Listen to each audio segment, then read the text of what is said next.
Me fala uma coisa, quando você entra na casa de alguém, pede licença, não é?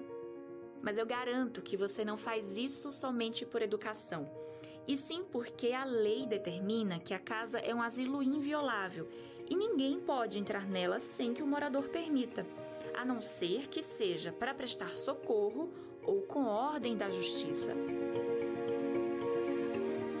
Ainda bem, né? Já imaginou como seria o mundo se não existissem as leis? Como ficaria o trânsito, por exemplo? O conjunto de leis mais famoso é o Código de Hammurabi. Ele foi criado há milênios para regular o convívio em sociedade, lá na Mesopotâmia, numa época em que o comércio e a ciência começaram a se desenvolver e aí as pessoas passaram a viver mais nas cidades. Já ouviu falar em olho por olho, dente por dente? Este era o espírito do Código de Hammurabi, ou seja, dar uma punição igual ao crime cometido. Olhando para o Código de Hammurabi com as lentes de hoje, provavelmente acharemos um absurdo. Mas quem disse que estamos diferentes? Se pararmos para pesquisar, encontraremos lei para tudo, e algumas bem estranhas. Em 1999, o prefeito de uma cidade da Espanha decretou uma lei proibindo as pessoas de morrer. Sim, de morrer. O motivo é que o cemitério da cidade estava cheio e enquanto não encontrassem outro terreno, ninguém poderia morrer. Continuando falando sobre leis estranhas e morte, vamos subir um pouco no mapa e chegar à Inglaterra. Por lá, os funcionários do governo não têm autorização para morrer dentro do parlamento. E se desacatar a ordem, o defunto pode ser preso. Mas quem são estas pessoas que têm tanta criatividade para fazer as leis?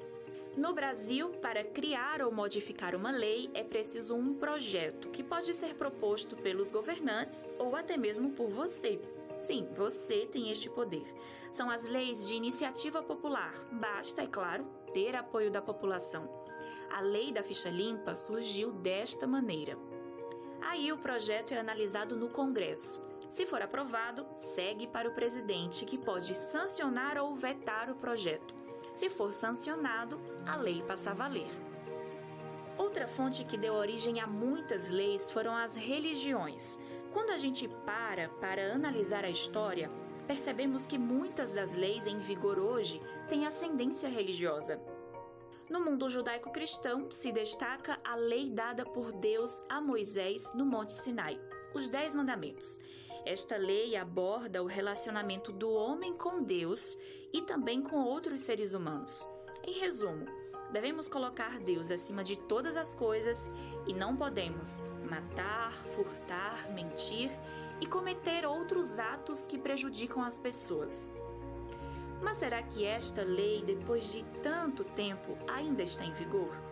Ela não foi abolida por Cristo? Será que esses mandamentos foram dados apenas para aquela época ou também valem para o dia de hoje?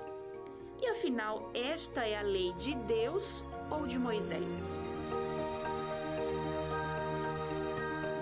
Eis que vem dias, diz o Senhor Jeová, em que enviarei fome sobre a terra, não fome de pão, nem sede de água, mas de ouvir a palavra do Senhor. Jesus respondeu, está escrito, nem só de pão viverá o homem, mas de toda palavra que sai da boca de Deus. Está escrito, apresentado por Joel Flores. Eu quero abraçar você que está assistindo o programa Está Escrito. Você está ali sentado junto à família, você está ali sozinho, deitado ou sentado, mas que bom que possamos estar aqui juntos. Abraço para você, Paulinho, e sua família. Sei que você está assistindo agora o programa. Abraço para você que é católico, pentecostal, da Igreja Universal, Assembleia de Deus, Batista, Presbiteriano, da Congregação Cristã, da Igreja Quadrangular. Não sei qual é a sua religião, sua igreja, mas que bom estarmos juntos aqui para abrir a Palavra de Deus sobre um assunto tão importante como o tema de hoje. Em geral, as pessoas não gostam de leis, mas a verdade é que o mundo estaria um caos sem leis. Os pais colocam leis em casa, não porque querem complicar a vida dos seus filhos, mas porque querem protegê-los. As leis de trânsito existem para evitar acidentes. O universo é regido por leis, e as leis, mesmo que não gostemos, têm uma função específica, a função de proteção. Hoje as leis não são vistas como proteção, mas milhares de pessoas veem as leis como cadeias de escravidão, como barreiras que vão em contra da felicidade. Mas a verdadeira liberdade hoje se confunde muito com a libertinagem e as pessoas acreditam que enquanto menos leis têm, mais felizes são, quando na realidade desobedecer às leis tem consequências terríveis. Por trás de todo esse pensamento liberal está Satanás. Ele foi o primeiro a quebrar a harmonia no céu e as leis de Deus. Ele tem um grande ódio contra todos aqueles que são fiéis e obedientes a Deus por guardar os mandamentos de Deus.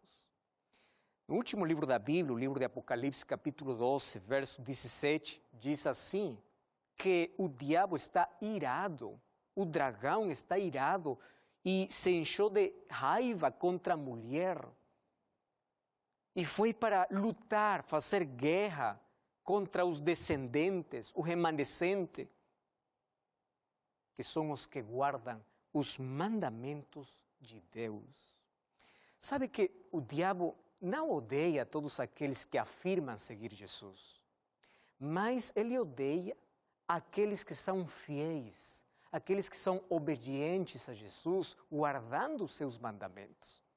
Cada vez que você levanta sua voz contra a lei de Deus e contra aqueles que guardam os mandamentos de Deus, você está se colocando do lado do inimigo de Deus. Mas sabe uma coisa? Falar sobre a lei de Deus é o assunto mais impopular. Não é pregado em muitas igrejas, em muitos púlpitos, argumentos e textos são colocados fora de contexto para tentar anular a lei de Deus. Mas hoje vamos deixar todo tipo de preconceitos e argumentos e deixar que a Bíblia possa nos guiar, que a Bíblia possa iluminar tão claramente sobre esse assunto e, finalmente, cada um pode tomar a sua própria decisão, pois temos a liberdade de aceitar ou rejeitar. Mas se você acredita que sua fé deve estar baseada em Jesus Cristo e em sua palavra, por favor, abra a Bíblia e acredite o que a Bíblia diz. Primeira coisa que temos que responder é como o ser humano é salvo. O livro de Efésios, capítulo 2, verso 8, diz assim. O verso 8 diz, porque pela graça sois salvos mediante a fé. Pela graça sois salvos. Muitos têm a seguinte ideia. No Antigo Testamento, a salvação era guardando a lei de Deus. E o Novo Testamento, por meio da nova aliança, não precisamos mais guardar a lei de Deus, porque a salvação é pela graça. Mas imagine a seguinte cena. Um dia, quando Jesus volta e leva seus filhos, um deles pergunta ao outro, como você chegou aqui? E ele responde, eu estou aqui porque eu guardei todos os mandamentos de Deus. O outro diz, que é difícil, eu estou aqui só pela graça. Eu fiz o que queria, enfim, a graça de Deus me trouxe aqui. Isso seria totalmente injusto, né? Porque não existem dois métodos de salvação. Só existe uma forma para chegar para o céu, é Jesus Cristo. As pessoas do Antigo e do Novo Testamento são salvas da mesma forma, pela fé e pela graça de Jesus. A única diferença é que no Antigo Testamento as pessoas tinham fé em um sacrifício que ainda não havia sido realizado, através do sistema de sacrifícios. Eles tinham fé em Cristo e, através dele, recebiam a graça de Deus e eram perdoados e salvos. E as pessoas no Novo Testamento têm fé em um sacrifício já realizado, onde não precisamos mais cerimônias que apontam para o sacrifício de Jesus. Mas, no final das contas, todos nós somos salvos pela graça e pela fé. Ou seja, não existem dois meios de salvação.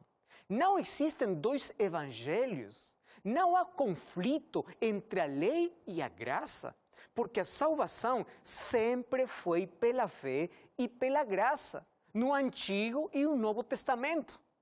O problema é que muitos confundem a causa da salvação com a evidência da salvação. Olha só, a causa da salvação é a graça de Deus. Somos salvos somente pela graça. Mas a graça que salva é a graça que transforma o nosso coração. E quando transforma o nosso coração, nos coloca em harmonia com a vontade de Deus, com a lei de Deus. Então, a obediência torna-se fruto da fé, não a causa da salvação, mas a evidência de que somos salvos pela graça. É por isso que o livro de Efésios, capítulo 2, verso 10, diz assim: pois somos feitura dele, criados em Cristo Jesus, para boas obras. Ou seja, somos salvos pela graça, para boas obras. Ali entra a obediência. A graça de Deus não te deixa no pecado, te liberta do poder do pecado.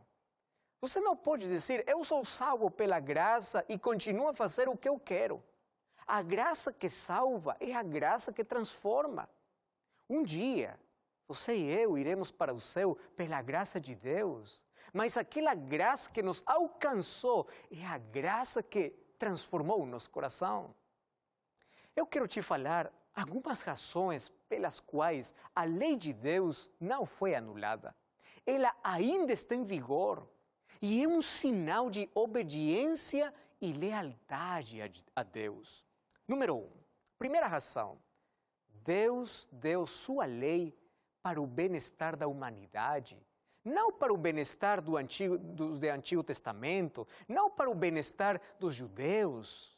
Não, olha só, das mais de 600 leis que o povo de Israel tinha, apenas uma lei foi escrita pelo próprio dedo de Deus. Abra sua Bíblia no livro de Êxodo, capítulo 31, verso 18. Ali diz que a lei escrita no livro de Êxodo, capítulo 20, foi escrita pelo próprio dedo de Deus. As outras leis foram escritas por Moisés, mas a lei de Êxodo, capítulo 20, não. Segunda razão, antes da existência dos judeus, a lei de Deus já era observada. Mas você pode dizer como? Se a lei de Deus apareceu em Êxodo quando os israelitas deixaram o Egito para ir para Canaã, a lei de Deus estava escrita no coração das pessoas. A lei escrita agora era necessária que possa ser escrita em pedra. Por quê? Para lembrar aquele povo que havia esquecido, porque por mais de 430 anos estava na escravidão do Egito. Quando você vai para o livro de Gênesis, capítulo 26, o verso 5 diz assim, que Abraão guardou os mandamentos de Deus, as leis de Deus. Pense comigo o seguinte, como Deus ia dizer para Caim, você pecou matando a seu irmão, se a lei não diz não matarás? Caim sabia sobre a existência da lei. Como José poderia dizer, eu não quero pecar contra Deus? Quando você vai para Gênesis capítulo 39, 9, ele diz, como eu pecaria contra Deus? Como sabia que é pecado se não há uma lei que diga que o adultério é pecado? A Bíblia diz que o conhecimento de pecado vem através da lei. Então, a lei de Deus já existia antes da existência do povo de Israel, antes da existência dos judeus. Agora, os personagens que eu estou falando, eles não eram judeus. Eles eram o povo de Deus antes da existência dos judeus. Número 3. Você tem que saber o seguinte, que a lei de Deus é uma lei baseada no amor. A base da lei é o amor. E Satanás odeia a lei de Deus porque a lei é o reflexo do caráter de Deus. O livro de Romanos, capítulo 7, verso 12, diz que a lei de Deus é justa, é santa e é boa. Agora, eu pergunto para você, essas são as características de Deus? Deus é justo, Deus é santo, Deus é bom. É o reflexo. Onde está mostrado? Na sua lei. Jesus Cristo resumiu a lei no amor. Vamos para o livro de Mateus capítulo 22, o verso 36, o verso 40. Ali faz uma pergunta para Jesus. Qual é o grande mandamento? E sabe uma coisa? Jesus não anulou os 10 mandamentos. Não. Jesus diz, o resumo dos mandamentos é esse. Amarás a Deus e você vai ter que amar a seu próximo. Ele não diz, já acabou os outros mandamentos. Ele diz assim, disso depende toda a lei. Agora, só uma coisa. Se a lei é baseada no amor, então a cruz não anulou a lei. Porque a cruz é a demonstração do amor de Deus. Ali Deus demonstrou seu amor e sua lei foi confirmada. Mas você tem que revisar a lei de Deus. Abra sua Bíblia no livro de Êxodo, capítulo 20. Ali vamos descobrir que os primeiros 4 mandamentos resumem o nosso amor a Deus, assim como Jesus Cristo resumiu. Ninguém pode dizer, eu amo a Deus com palavras. Você tem que dizer com ações. Então, número 1, se você ama a Deus, o primeiro mandamento diz assim, não terás outros deuses. O ênfase aqui é que você não pode confiar, não pode adorar outros deuses criados por seres humanos, ou deuses mentais, porque todo aquilo que ocupa o primeiro lugar na sua vida torna-se seu Deus. Você sabe que o pecado mais condenado na Bíblia e mais querido pelo homem é a idolatria. Por isso, o segundo mandamento diz assim, você não farás imagens, nenhuma semelhança. Aqui proíbe a veneração de imagens, não importa de quem seja. Há uma grande diferença entre usar uma imagem para ilustrar e uma imagem para venerar, para adorar. Quando Deus mandou construir o santuário, ali haviam algumas imagens, mas não eram para adorar, eram para ilustrar o plano de salvação. Quando você vai para a Bíblia, o livro de Salmos, capítulo 135, verso 16 ao 18, e o livro de Isaías, capítulo 44, verso 9 em adiante, ali Deus condena totalmente a veneração de qualquer imagem. Esse é o segundo mandamento. E o terceiro mandamento, se você ama a Deus, o terceiro mandamento diz, você não vai tomar o seu nome em vão. Você não vai usar o nome de Deus para mentir ou jurar falsamente. Se você ama a Deus, o quarto mandamento diz assim, lembra-te do sábado. Foi Deus quem separou aquele dia para o culto. Sábado é um monumento que Deus levantou para te dizer que Ele é o Criador. E quando Ele veio aqui para morrer, Ele descansou no sábado como monumento da redenção. Quando Ele terminou sua obra da criação, Ele descansou o sábado. E quando Ele terminou sua obra da redenção, Ele também descansou no sábado. E se você vai para os outros 6 mandamentos, mostram qual é o nosso amor pelo nosso próximo. Honre seu pai e a sua mãe, não cometa adultério, não roube, não diga falso testemunho, não viva cobiçando nada do seu próximo, ou seja, é o amor para o próximo. Agora, se você acredita que matar é pecado, adultério é pecado, então a lei de Deus não foi anulada. A lei de Deus ainda está em vigor. O problema é que o mundo rejeita a lei de Deus sem analisar que é um conjunto de princípios de vida, que seu significado é profundo. E quando pela graça de Deus somos restaurados, Deus coloca sua lei em nosso coração para vivermos em harmonia com sua vontade, mostrando nosso amor a Deus e nosso amor para o nosso próximo. É nisso que consiste a nova aliança. De acordo com o livro de Jeremias, capítulo 31, verso 31 ao verso 33, e você pode ir também para Hebreus, capítulo 8, verso 6, diz que a nova aliança não anula a lei de Deus, mas a coloca nos corações dos filhos fiéis de Deus. Mas qual a diferença?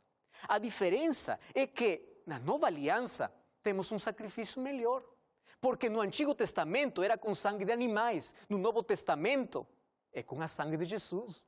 Temos um mediador melhor. No Antigo Testamento era Moisés, no Novo Testamento é Jesus Cristo. No Antigo Testamento a lei foi escrita em pedra, mas na nova aliança Jesus Cristo quer escrever a sua lei no seu coração. Por isso que Jesus mencionou: se você me ama, obedeça os meus mandamentos. Porque Ele coloca a sua lei no seu coração. O livro de João, capítulo 14, verso 15, diz que é a evidência de nosso amor a Deus. Ou seja, a obediência é o fruto do amor a Deus. Quem é salvo pela graça produz frutos naturais de lealdade e de obediência a Deus. Você sabe que Jesus deixou bem claro a relação que ele tinha com a lei. O livro de Mateus, capítulo 5, verso 17 e verso 18, ele diz assim, o livro de Mateus 5, 17, não penseis que vim revogar a lei ou os profetas. Não pensem que vim anular a lei, vim para cumprir. Aqui a palavra cumprir na língua grega é completar, é expandir.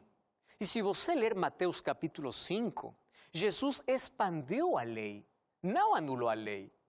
Muitos acreditam que Jesus guardou a lei porque era judeu. Então, por que Jesus não guardou todas as tradições judaicas? Portanto, ele guardou a lei não porque fosse judeu, mas veio para nos ensinar como guardar sua lei, que naquela época havia se tornado um fardo doloroso.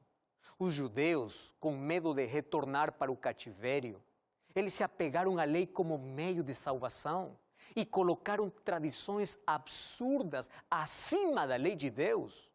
O Talmud, o Mishnah, eram as diretrizes para evitar quebrar a lei de Deus. E sabe uma coisa? Eles cometeram o erro de ver a lei como meio de salvação, não como evidência de salvação.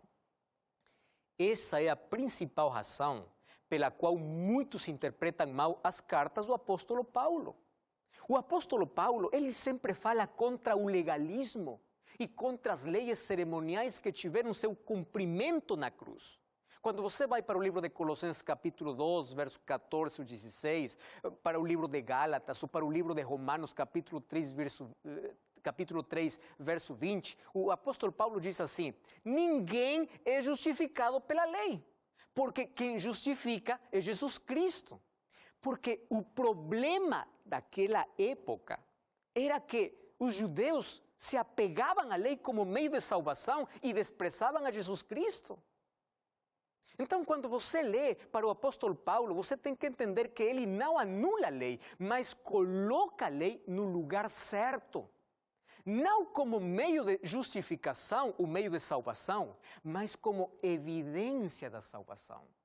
O apóstolo Paulo faz uma diferença entre legalismo e o verdadeiro cristianismo, que é obediência por amor. A lei não tem função de salvar. Somos salvos pela graça de Deus. Porém, a função da lei é revelar a vontade, o caráter de Deus, mostra como devemos viver. Revela que é o pecado. A lei funciona como um espelho que mostra a santidade de Deus e revela o nosso mal. O livro de Romanos, capítulo 7, verso 7, o apóstolo Paulo diz que não poderíamos ver nossa culpa ou nossa necessidade de arrependimento se não fosse pela lei. Para precisar de um Salvador, você primeiro precisa reconhecer que é um pecador. Sem a lei, não há conhecimento do pecado, não há necessidade de um Salvador. Então, a lei não tem a função de salvar, mas de mostrar o pecado para nos conduzir ao único que pode nos salvar, Jesus. É por isso que Paulo diz, o fim da lei é Cristo, não porque Cristo acabou com a lei, mas porque o propósito da lei é nos levar a Jesus Cristo. A lei mostra que o pecado condena, mas também mostra a nossa necessidade da graça e do perdão em Jesus. Então, somos salvos pela graça, vivemos em harmonia com a lei, porque ela não nos condena mais. É isso que Paulo se refere quando diz, maldito aquele que está debaixo da lei. Isto é, maldito aquele que está debaixo da condenação da lei. Aquele que está em harmonia com a lei não tem mais maldição. A lei revela que todos temos que passar por um julgamento. O livro de Eclesiastes, capítulo 12, verso 13, diz, o fim de toda fala é este, teme a Deus e guarda os seus mandamentos. Isso é todo do homem. Quando você vai para o livro de Tiago, capítulo 2, verso 10 ou verso 12, diz que seremos julgados pela lei da liberdade. E para que não haja dúvidas de que lei está falando, menciona 2 mandamentos da lei de Deus registrados em Êxodo capítulo 20. Então, meu querido, a Bíblia é clara. Somos salvos pela graça, mas somos julgados pelas obras através da lei. Por isso que o livro de Efésios capítulo 2, verso 8 diz, pela graça sois salvos. Mas o verso 10 diz, para boas obras. Guardar a lei de Deus não é legalismo. Legalismo é apegar-se à lei para nos salvar. Somos salvos pela graça de Deus. Mas a graça que salva é a graça que nos transforma, nos coloca em harmonia com a vontade de Deus. Por isso Romanos 3,31 diz, pela fé anulamos a lei. Pelo contrário, confirmamos a lei. A lei é o reflexo do amor de Deus. Por trás de cada não, há um sim disfarçado de bênçãos. Por trás de cada não, há um não se machuque. Por favor, não se afaste, eu sou o seu Deus. Satanás odeia aqueles que guardam os mandamentos de Deus. Mas não tenha medo. Jesus já o derrotou. Seja fiel a Deus, obedeça a palavra de Deus. Não obedeça o que a igreja diz, um líder diz, o que a palavra de Deus diz. Aquele que ama Jesus mostrará o seu amor obedecendo.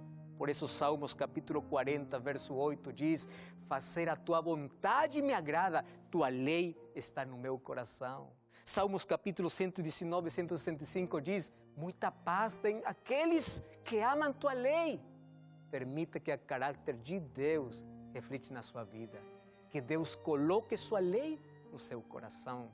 Pela graça somos salvos, mas a graça que salva é a graça que transforma. Você quer orar comigo? Você aceita essa verdade? Pai querido, muito obrigado porque tua palavra é muito clara. Muito obrigado porque hoje milhares de pessoas estão aceitando tua graça. Aquela graça que salva, mas também aquela graça que transforma nosso coração e coloca nossa vida em harmonia com tua palavra, tua vontade e tua lei. Aceita a nossa entrega. Em nome de Jesus. Amém. Que Deus te abençoe. Eu convido você a buscar uma igreja adventista do sétimo dia. E lembre, está escrito, não só de pão viverá o homem, mas de toda a palavra que procede da boca de Deus.